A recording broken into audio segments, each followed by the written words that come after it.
Coach, coming off the big win against North Texas and heading into Charlotte, what did you like the best about the way the team played on Saturday that you hope to see more of this coming Saturday in Charlotte?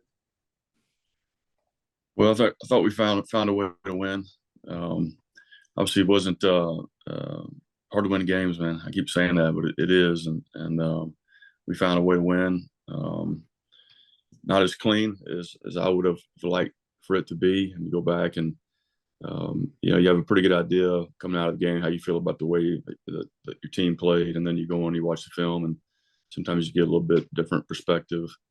Played well enough to win, may not be well enough, to win moving forward. So there's a lot that we left out there, a lot still to get cleaned up. But happy that we got a win. Happy that our guys found a way. It was a win that we definitely needed, and as I keep saying, it's not easy to win games, and we found a way to do it. I was proud of that. Looking at Charlotte, much like you guys, playing some national powers early in the season on their schedule, building from that, what have you seen from them so far, scouting them? Yeah, well, got a chance to dive into them this morning. Watch both sides of the football. I think they're a reflection of their head coach. They're a tough, gritty, physical football team. I think kind of trying to find their identity a little bit, offensively. And I think it seems like they've settled in on the quarterback, who I think is a really good player. Defensively, a big up front, physical, run around. I think they're a football team that's improving, and it's going to be a great challenge for us again this week. Luke Pierce putting back-to-back really strong games together, Conference Player of the Week, Naval Athletic Association Player, Athlete of the Week. What does it mean to have Luke coming out like this? Oh, it's great. It's great for our team. He's been in a backup role at that position. He's essentially a redshirt freshman, and Jordan got banged up the week before and had to come in and play a bunch of meaningful snaps for us, and did a great job. And he's a young man that we've been really excited about for a while now. But to see him go out and play the way he's playing and plays our style of football, super productive. And I don't know when the last time we had that kind of production out of that position, in our program. But he really, really pleased with him. Just the way he approaches everything, the way he practices, the way he prepares. It's important to him, and he plays our style of football. So glad to see him have some success on the field, because he certainly deserves it, because he puts in the work. Thanks, Coach. Thanks, Scott. Wags. Hey, Coach. What's the situation with Blake? Yeah, Blake's going to be out. And might as well get the cat out of the bag on that one. Banged his thumb up pretty good. Not sure how long, but in the near future, he's going to be out. And just to clarify, that was the left hand, non-throwing hand, correct? Yeah, it's his left thumb. Right, but taking snaps and all of what you have to do as quarterback doesn't work, right? Correct. So where are you at? I mean, obviously, Ty came in, got the job done. He's the most experienced guy, but you got a talented kid in Braxton, who you mentioned you were going to try to get into the game last week. It didn't happen. Where do you feel you're at going into Charlotte? Yeah, well, we're going to continue to bring Braxton along, and Ty's obviously a guy that we won games with. Feel good about Ty. We'll let those guys compete during the week. We got to get our line cranked up at quarterback too, so he'll play some quarterback and some slot. Obviously, you got to have some depth there, and so we'll keep working. And the plan was to get Braxton in the game, but the way it flowed, I kind of talked about after the game.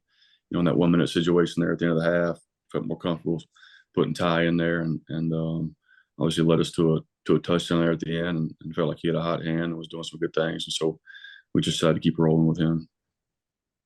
Lastly, on the quarterbacks, where is Teddy Fleet? I think he's moved back off the scout team to the varsity field, but where do you see Teddy at this point? Yeah, Teddy's going to be in the mix. We're still working through some things as far as when we can actually get him cranked up, potentially get him ready to play in the game. But he's certainly part of that as well. Yeah, I'll pass it off. Scott. Coach, from what I've seen, it seems like in the last couple of games, especially, guys cutting it loose in games where it looks like they're really getting a handle of what you guys are doing during the week in practice and able to cut it loose. Have you seen that? Yes, and I think that that was the big message going into the week. My message to the team on Friday night was to go cut it loose, and I thought they did that.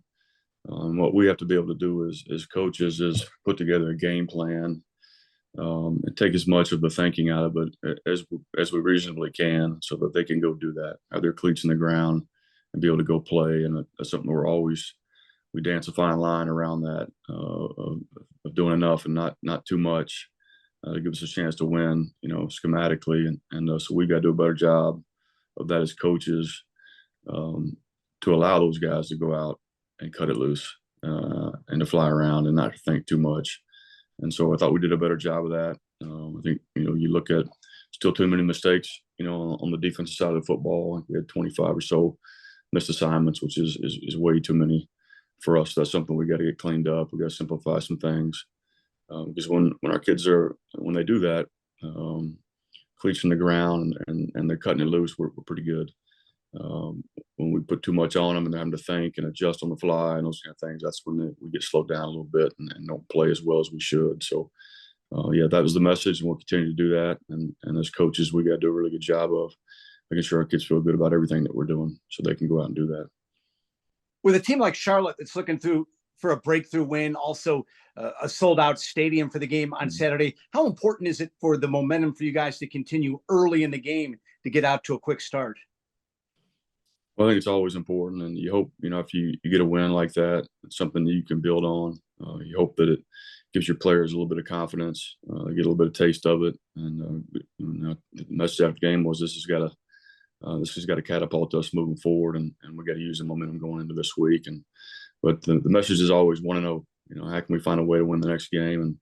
And momentum or not, we've got to come in ready to play and have a great week of preparation. And it's going to take everything we have to beat the Charlotte team at their place.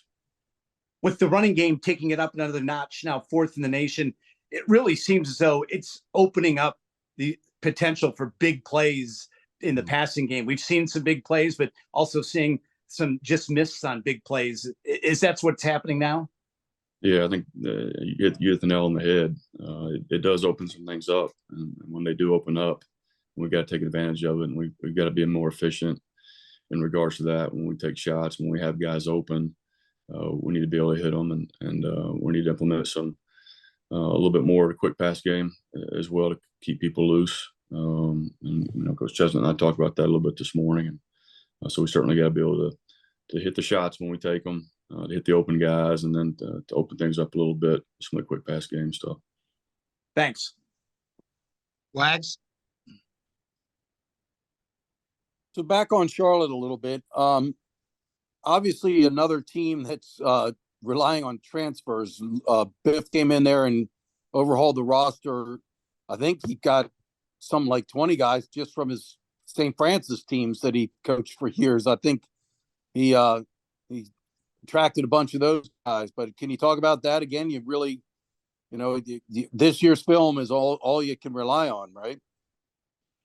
Yeah, that's all you can rely on. And that's the world we're living in now, that we're dealing with, and it doesn't really change anything for us in the way that we prepare and approach. And these teams have a tendency to be a little bit older, a little bit more experienced when they're stacked with transfers, and it is what it is, and we're not going to make excuses about it. But it doesn't change the way that that we prepare, the way we go about our business.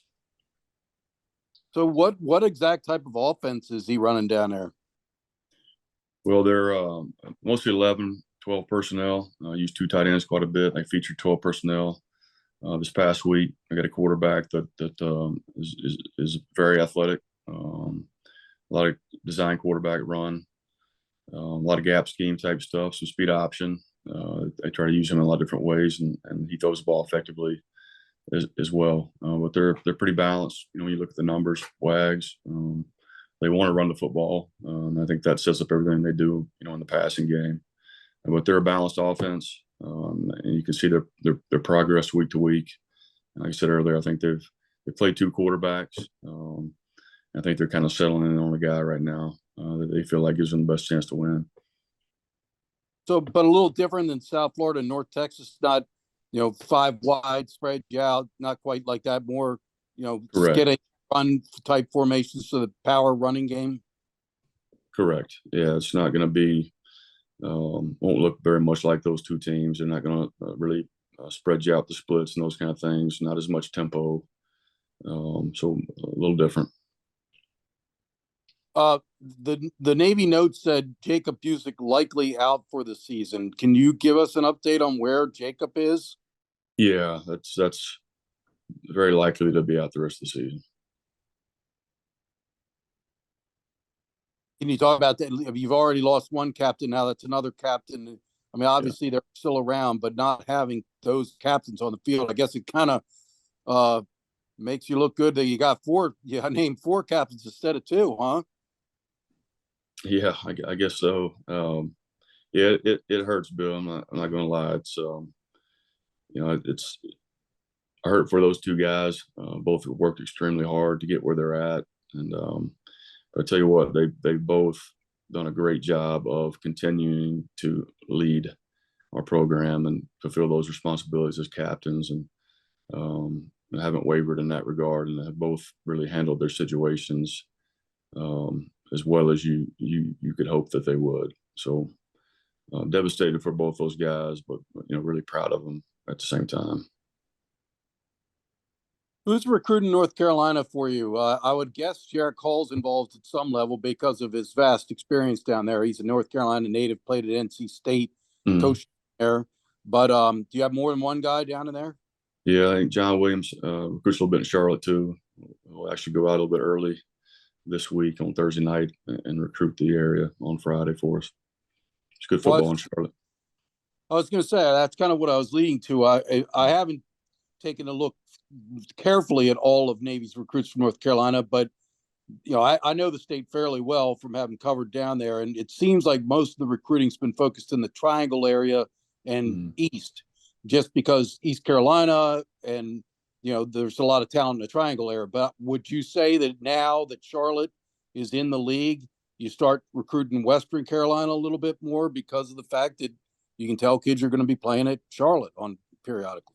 Yeah, absolutely.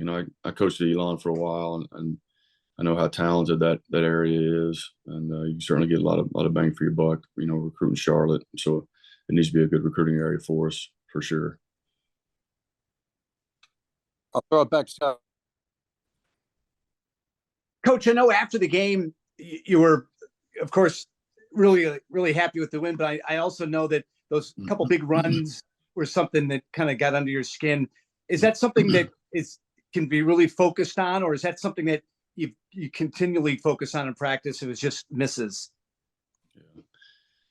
Yeah, it's I think we've given up three runs, over 69 yards this year. It's something we don't do very often around here, and I think 3 runs in the game were 150 yards of their rushing yards, and those can't happen. The 2 long ones that they had, the 2 touchdowns, were we didn't fit those. We were 0 pressure both times we ran them, and both probably should have been negative plays. And one of the blitzes we've got to coach to fit a little different, and that's on us.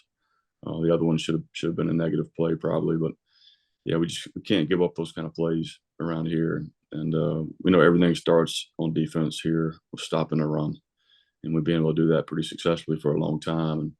And so that's something that's a little bit frustrating for myself and Coach Volker, and we got to get better in that regard. I thought we tackled better on Saturday. We went from 20 missed tackles against South Florida to 5. This past week, and so that was a much improved area for us. But we can't give up those big run plays. We just can't do it. We've been better in the back end, not giving up explosives in the passing game, which has been our Achilles heel. But we've given up way too many explosive runs. It can't happen. We got to get it fixed. What you've also been doing well on defense is getting to the ball as a team. How happy are you with that through this portion of the season? I thought, Saturday in particular, we were really disruptive. Obviously, when you have 10 tackles for a loss and 8 sacks, that's a pretty good day. But you can't have that and give up 200 yards rushing. So some good things. Some guys do a lot of really good things, but there's a ton of room for improvement. On both sides of the football.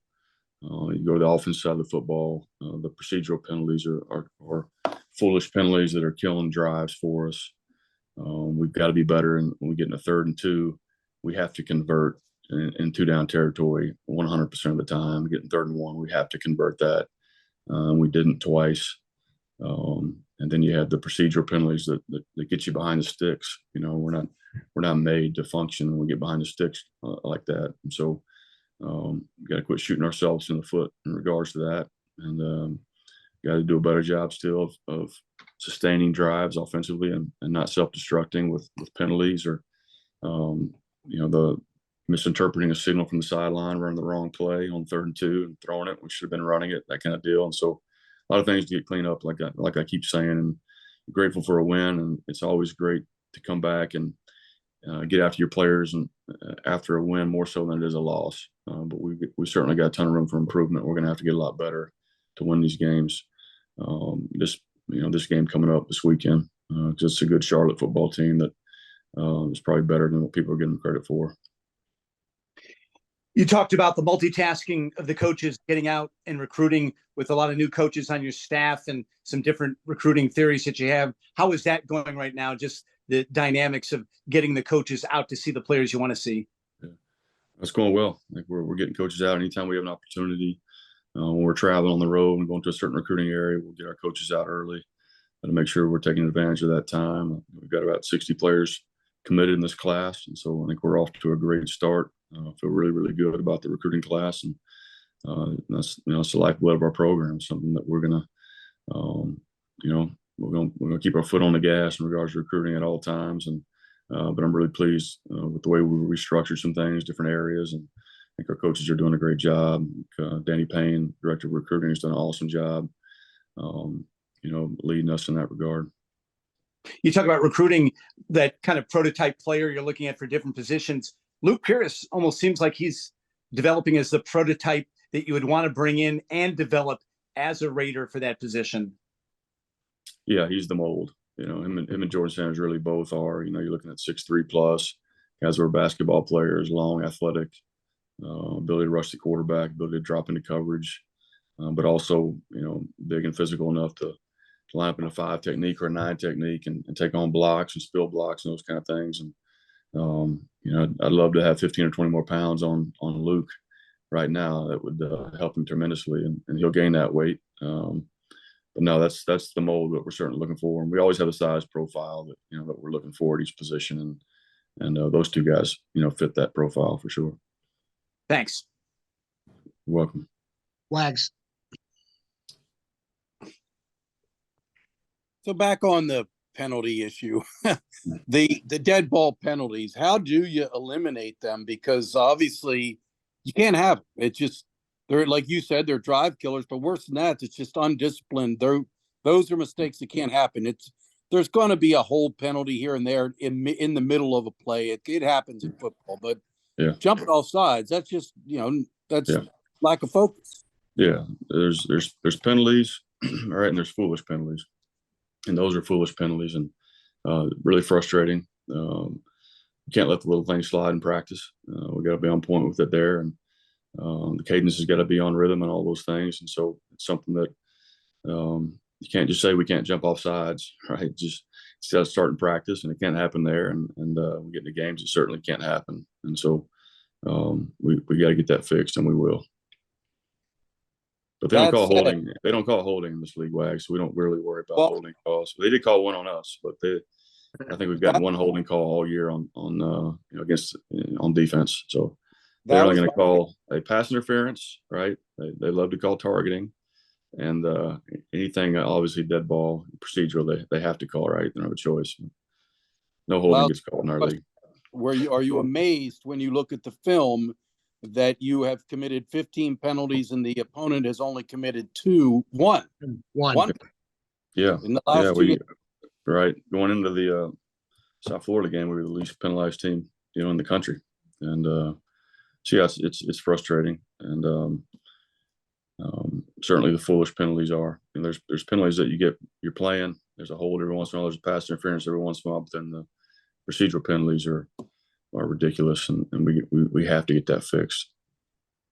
I know you don't want to be the whiner and you've got a lot of other more important things on your plate, but do you feel like you need to talk to the American Athletic Conference office when you find that the opponent has only been penalized one time in 2 games? That's exceedingly low. And I can tell you, I saw holding in each of the last 2 games multiple times. Yeah, yeah. I don't know. It's crossed my mind, Wags, but these there's 2 approaches you can take to referees. You can kill them with kindness, or you can be a jerk. And I'm not going to be a jerk. These guys work hard. They try to do the right thing. I don't think it's anything intentional. I really don't. But it's unique. I don't think it's happened since I've been here. It's been that much of a difference, between us and our opponents, and it's typically the other way around. So, and the 2 teams that we played are typically pretty penalized teams too. So. But we got to do a better job. We got to control things we can control, and we certainly got to eliminate the procedural penalties, and they're unacceptable and can't happen. So obviously, I mean, this could be a big. Last week was a win's a win, and it changes everything. It makes things better about the whole program, and that was at home, which you needed. What about going on the road and getting a road win? I think that would be a huge psychological lift for your club as well. Don't you feel? Yeah, absolutely. And I think any win right now, Wags, for us does that. Whether we're at home or away, and you shouldn't play any different on the road than you do at home. Obviously we take a lot of pride in playing at home here. But yeah, it'd certainly be a great momentum for us going and getting a second win in a row, and second league win would be tremendous. I think this is a sellout already announced. Is that right, Strauss? Yes, sir. Now I found a lot of times in regions like Charlotte, a lot of that is Navy fans. Do you expect a good contingent of Navy fans in Charlotte? I would say so, wouldn't you think? Yeah, I do. I hope so. That'd be great. We need the support for sure.